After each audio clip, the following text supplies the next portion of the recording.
राजस्थान में मुख्यमंत्री भजनलाल शर्मा ने शपथ लेकर मुख्यमंत्री का कार्यभार ग्रहण कर लिया शुक्रवार को।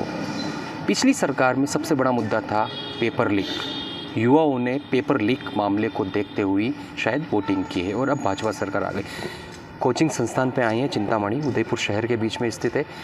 यहाँ के जो कॉम्पिटिटिव एग्ज़ाम की परीक्षा या तैयारियाँ कर रहे हैं परीक्षा देने के लिए, वो यूथ क्या सोचते हैं जो SIT गठित की है उसके बारे में। पेपर लीक मामला हुआ था पिछली सरकार में, भाजपा सरकार आ गई है, SIT गठन की, क्या उम्मीद है आपको, क्या होना चाहिए? सबसे पहले तो सरकार को ज़्यादा से ज़्यादा वैकेंसी निकालनी चाहिए जिससे स्टूडेंट का फ़ायदा हो।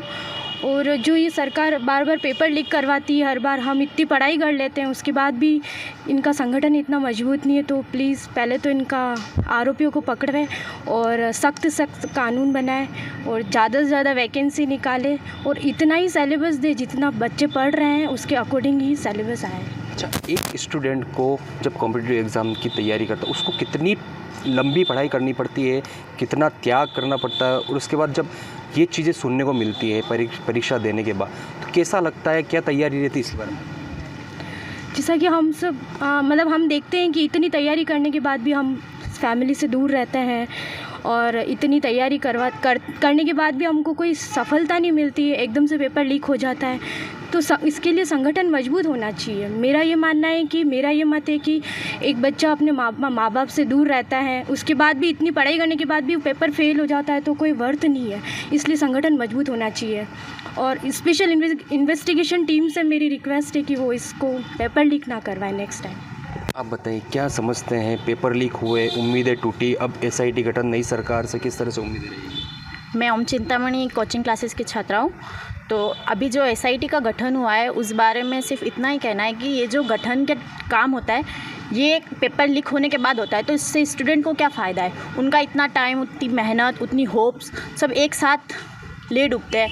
फिर इतने टाइम बाद वैकेंसी आती है, 2 बार बच्चा एग्ज़ाम देता है, प्री देता है, 3rd ग्रेड देता है, उससे उनका टाइम, उनकी होप्स, उतना सब कुछ मैनेज करना, घर वालों की इतना फाइनेंशियल कंडीशन अगर अफोर्डेबल नहीं हो तो बच्चा बाहर रह के कैसे सब मैनेज करेगा। इसलिए उनको एक तो specially time to time vacancy निकालनी चाहिए ताकि भर्तियाँ निकलती रहे, बच्चा जुड़ता रहे और इतने कैंडिडेट्स इकट्ठे ना हो जाए। अच्छा, आप क्या सोचते हैं, पेपर लीक के बाद में SIT गठन, कार्रवाई, आरोपी गिरफ्तार, सजा, नियम कानून बनते हैं, पहले ही हो जाना चाहिए? आपको क्या लगता है पहले क्या होना चाहिए, किस तरह से रोकथाम होनी चाहिए? वैसे इसका गठन तो बाद के लिए किया गया है, तो पहले ही जो वहाँ के जो टीम वाले हैं उनको पहले से ही ध्यान रखना चाहिए कि वो लोग पहले ही ऐसा कोई कांड हो ही ना, जैसे 2021 में हुआ था। उसके बाद 2 साल बाद वैकेंसी आई तो बच्चा इतने लंबे टाइम तक खींचा रहता है उस चीज़ से। अब बताइए, मैं आपसे जानना चाहता हूँ, एक स्टूडेंट एक कॉम्पिटिटिव एग्ज़ाम के लिए कितनी लंबी तैयारी करता है, कितना उसको अपने आप को जोखना पड़ता है, कितने घंटे देने पड़ते हैं? मैं ओम चिंतामणि की छात्रा हूँ। कम से कम अगर 1 साल की भी तैयारी करें तो जब जाके हम सिलेक्शन के करीब जाते हैं, और जैसे ही एग्ज़ाम कराते बच्चे एग्ज़ाम देते हैं और गवर्नमेंट बोलती पेपर लीक हो गया, तो उनकी गलती है ना कि वो पेपर लीक होने दे रहे हैं। ऐसा कोई सख्त कानून बनना चाहिए जिससे कि पेपर लीक ना हो और बच्चों की उम्मीदें ना टूटे, क्योंकि इससे ये होता है कि नॉर्मली 90% लोग मिडिल क्लास फैमिली बैकग्राउंड से आते हैं, तो वो 2 बार तैयारी नहीं कर पाते या 3 बार तैयारी नहीं कर पाते, उनके पास इतना टाइम नहीं होता है कि वो इतनी सारी तैयारी करे और फिर कॉम्पिटिशन एग्ज़ाम फाइट करे। इस हिसाब से बहुत जो प्रतिभा होती है ना हमारे देश की, वो भी रह जाती है कि उनके सामने ऐसी कुछ कंडीशंस आ जाती है कि वो वापस तैयारी नहीं कर सकते हैं। तो ऐसा करना चाहिए, गवर्नमेंट को कुछ ऐसा नियम बनाना चाहिए जिससे पेपर लीक ना हो और टाइम टू टाइम वैकेंसी निकले और बच्चों की उम्मीदें भी बढ़ती रहे। SIT का गठन किया, भाजपा नई सरकार आई है, क्या उम्मीद है कि वाकई में ये चीज़ हो पाएगी, जो बेरोजगारी है, वैकेंसीज़ है, वो मिल पाएगी आपको? सबसे पहले SIT से रिक्वेस्ट है कि जो भी पुराना पेपर लीक का जो कांड है उनके आरोपियों को पकड़े और सज़ा दे, और उसके बाद ऐसा कानून बनाए कि पेपर लीक हो ही ना, ऐसी कुछ व्यवस्था करे कि पेपर लीक का मामला सामने ही ना आए। आप बताएं। सर, मेरा मानना ये है कि पेपर SIT जैसी जो संस्था है उनको पहले ही बना लें। पेपर लीक के बाद अगर ये बना भी रहे हैं, पेपर लीक हो चुका है, हमारे जैसे मेरिट लिस्ट में भी बहुत ज़्यादा इसमें कुछ टाइम तो पकड़े जाते, कुछ टाइम नहीं भी पकड़े जाते, जिसमें सरकार के भी कुछ लोग कभी कभार मिक्स होते हैं। इस वजह से क्या होता है, मेरिट लिस्ट बहुत ज़्यादा कभी कभार हाई चली जाती है। हम यहाँ पर जैसे 8 घंटे 9 घंटे कोचिंग कर रहे हैं, उसके बाद रूम पे जाने के बाद, लाइब्रेरी जाने के बाद 5 से 6 घंटा 7 घंटा और भी एक्स्ट्रा टाइम उनको देते हैं। लेकिन कभी कभार क्या होता है कि एग्ज़ाम पैटर्न में कुछ ऐसे क्वेश्चंस भी आ जाते हैं जो बिल्कुल हटके होते हैं, जहाँ से हमको भनक भी नहीं लगती ये क्या चीज़ है, हमने क्या पढ़ा, ये क्या है, वो क्या है। उस टाइम में क्या होता है कि मेरिट लिस्ट में भी वहाँ पर बहुत ज़्यादा उस पर फ़र्क पड़ जाता है, जिस वजह से मैं तो ये मानता हूँ कि पेपर लीक होना ही नहीं चाहिए। सख्त से सख्त कानून होनी चाहिए, अपराधियों को पहले से ही गिरफ्त में रखना चाहिए, ताकि ऐसी कोई कंडीशन सामने ना आए जहाँ से हमको ये सब चीज़ें फेस करनी पड़ जाए। यहाँ पे जैसे हम आए हैं तो कम से कम प्रिपरेशन के लिए, कोचिंग में टाइम देने के लिए, किसी एग्ज़ाम को फाइट करने के लिए ये 2 महीने या 3 महीने का काम नहीं होता है, ना कि 1 साल का काम होता है। ये जब से हमने शुरू किया 2 साल 3 साल करीब आना तो ठीक है, करीब आने से कोई मैं नहीं मानता हूँ कि इम्प्रूवमेंट पड़ता है। आपका जो सिलेबस है, आपका जो करिकुलम है, उन सब चीज़ों को आपको ध्यान में रखना होता है। उसके बाद कितनी प्रिपरेशन से, कंपटीशन क्या है, समय के साथ साथ कंपटीशन कम नहीं होता है, कभी भी कंपटीशन एक्स्ट्रा बढ़ता जाता है। अभी 1 साल जैसे हमारा ड्रॉप हो गया या एक पेपर छूट गया तो कंपटीशन कभी कम नहीं होगा, हमारा ज़्यादा हो जाएगा। तो इन सब चीज़ों को पहले से ही सरकार में ध्यान में रखना चाहिए। और अभी तो मेरा मानना ये है कि जो मुख्यमंत्री का फेज़ है वो बिल्कुल एक नया है, तो मुख्यमंत्री भजन लाल जी से मेरे को तो बहुत ज़्यादा उम्मीद है कि इन सब चीज़ों में वो बहुत कड़ी से कड़ी कार्रवाई करें। आप बताएं क्या उम्मीद है, क्या स्थितियाँ होती है जब पेपर लीक होती है, अब आगे क्या चाहते हैं? सर पेपर लीक का तो ऐसा है कि बहुत सारे स्टूडेंट जो कब से तैयारी कर रहे हैं, कितना लंबे समय से तैयारी कर रहे हैं, जब वो ऐसा सोचते हैं, ऐसा सुनते हैं पेपर लीक हो रहा है तो उनके मन में ऐसा आता है कि तो फिर पढ़ने से कोई मतलब ही नहीं है, इतना साल से पढ़ रहे हैं, कोई तैयारी का इतना वो है ही नहीं।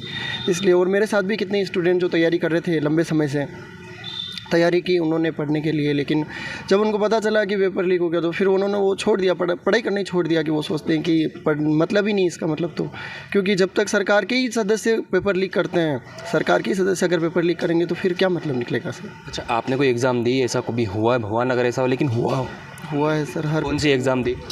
वैसे मैंने रीट का एग्ज़ाम तो इस बार वाला फर्स्ट है मेरा, लेकिन पिछले जो भी एग्ज़ाम हुए उनमें सही हो रहा है। कब से ऐसा ही हुआ? कितनी तैयारी की थी आपने? तैयारी तो मेरी वैसे चल रही है, कोचिंग भी की थी मैंने, पढ़ाई भी की थी और तैयारी तो। अच्छा, जो पेपर दिया वो लीक हुआ आपका? मेरा नहीं हुआ है, मेरे साथ वालों का हुआ था, जिन्होंने मुझे बताया था ये सब, उन्होंने तैयारी की थी और उनके साथ वालों का पेपर लीक हो गया था। तो वो बता रहे थे उन्होंने कि उनके, मेरे साथ में फ्रेंड है, उनके पापा भी नहीं है, उन्होंने बहुत ही अच्छी तैयारी की थी लंबे टाइम से, फिर भी उनके पेपर लीक हो गया, तो वो खुद बता रहे थे ये सब। आप बताएं क्या स्थितियाँ रहती है, क्या होना चाहिए, क्या उम्मीद है इस नई सरकार से? हमारी यही उम्मीद है कि मतलब पेपर जो है वो लीक होने के बाद जो एक्शन ले रहे हैं वो मतलब पहले ही होना चाहिए काम, ऐसा सब कि लीक ही ना हो पेपर। बाकी हम सर से जानेंगे, सर क्या स्थितियाँ रहती है स्टूडेंट की? एक तो आप अंदर की भावनाएं जानते होंगे, स्टूडेंट्स को पढ़ाते हैं, पेपर की तैयारियां करवाते हैं आप, फिर लीक हो जाते हैं, तो आपके मन में, उनके मन में क्या रहता है? मैं निदेशक चिंतामणि कोचिंग क्लासेस NK नागर, मनोविज्ञान विशेषज्ञ। देखिए सर, बच्चा जब हमारे पास आता है, साल भर पढ़ता है, 1.5 साल पढ़ता है और किन परिस्थितियों में पढ़ता है, और वो सुबह 8 बजे आता है, 4 बजे तक यहाँ एक बार खाना खाकर वो पढ़ता है, और फिर उसको अपेक्षा रहती है कि ना कि अब मेरा पेपर होगा और इस बार तो मेरा सिलेक्शन हो ही जाएगा। और अगर अचानक पेपर आउट हो जाता है तो उसकी भावनात्मक, मानसिक रूप से वो काफ़ी टूट जाता है। और सबसे बड़ी जो प्रॉब्लम होती है वो ये होती है कि बच्चा एक बार उसको मौका मिलता है तैयारी करने का, बार बार अभिभावक बाहर से उदयपुर भेजकर तैयारी नहीं करवा सकते। मैं जैसा सोचता हूँ कि एक बार बच्चा तैयारी करता है तो उसके कम से भी कम 1.5 लाख रुपए खर्च होते हैं, और बच्चा इतना जो है उसके पास होता नहीं है कि वो 1.5 लाख रुपए हर बार तैयारी करके वापस उस चीज़ को तैयारी करेगा, फिर वापस तैयारी करके और सिलेक्शन ले पाएगा। जैसा कि हमारे साथ हुआ 2021 में, जिस बालिका के 137 नंबर आए थे लेवल 2 में, प्री में, ठीक है, और जिसका सिलेक्शन होना चाहिए था, सेकंड बार जब उसने मेंस का पेपर दिया तो वो इतनी टूट गई कि वो अगला पेपर अच्छे से नहीं दे पाई। और जिस बच्चे के 150 में से 137 नंबर आए और उसका मेंस में सिलेक्शन नहीं हुआ, हमें भी दुख होता है। अब जब मुझे अगर दुख हो रहा है तो बच्चे को कितना दुख होगा।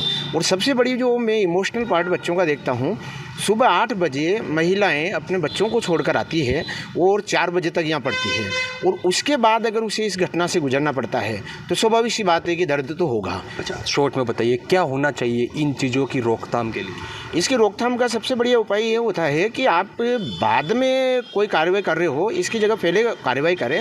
और एक सबसे अच्छा पैटर्न जो है मैं सरकार को सुझाना चाहूँगा कि आप जो पेपर बना रहे हो, SIT टीम बनाओ, लेकिन टीम बनाइएगा आप पेपर कमेटी, जिसके स्पेशल एक्सपर्ट हों, वही उस पेपर का निर्माण करेंगे। और एग्ज़ाम के 2 महीने पहले आपने पेपर का निर्माण किया तो उन एक्सपर्ट को आप अपने अधीन रखो 2 महीने के लिए, ठीक है। जब पेपर हो जाए तो उनको बाहर निकालो। जिस प्रेस पर आप पेपर छपवा रहे हो, या तो सरकार अपनी स्वयं की प्रेस बनाए, ठीक है, वहाँ से सरकार के सारे पेपर छपे तो आउट होने की संभावनाएं ख़त्म हो जाएगी। पेपर इस तरह से आउट होता है, या तो एग्जामिनर से आउट होगा या फिर वो जो है प्रेस से आउट होगा, ठीक है ना। तो उन व्यक्तियों को अगर कहीं ना कहीं नज़र में रखा जाए तो स्वाभाविक सी बात है कि अगर सीसीटीवी कैमरा आपके लगा रखा है तो चोर आने के पहले 3 बार सोचेगा, ठीक है ना। तो उस चीज़ पर प्रतिबंध लगाना है तो ये चीज़ आप करें। एक और चीज़ आप कर सकते हो कि पेपर जो बना रहे हो वो डिस्ट्रिक्ट कोड के अकॉर्डिंग बनाओ, ठीक है, जिसके ऊपर डिस्ट्रिक्ट कोड हो कि ये इस ज़िले का पेपर है।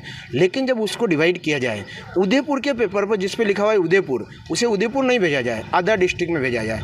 तो कोई व्यक्ति अगर चोरी भी करेगा तो वो पहुँचाएगा उदयपुर के बच्चे के पास। अब उदयपुर के बच्चे के पास तो कोटा का पेपर आया है और कोटा वाले का जो पेपर गया है वो सीकर का आया है। अगर ये प्रक्रिया अगर लागू कर दी जाए तो इस पर आसानी से प्रतिबंध हो जाएगा। बिल्कुल ठीक है, धन्यवाद। तो ये काफ़ी चीज़ें बाहर निकली, स्टूडेंट्स की पीड़ा है, क्या होना चाहिए, क्या उम्मीदें हैं, कोचिंग क्लास के स्टूडेंट ने बताई। ABP न्यूज़ से विपिन सोलंकी, उदयपुर।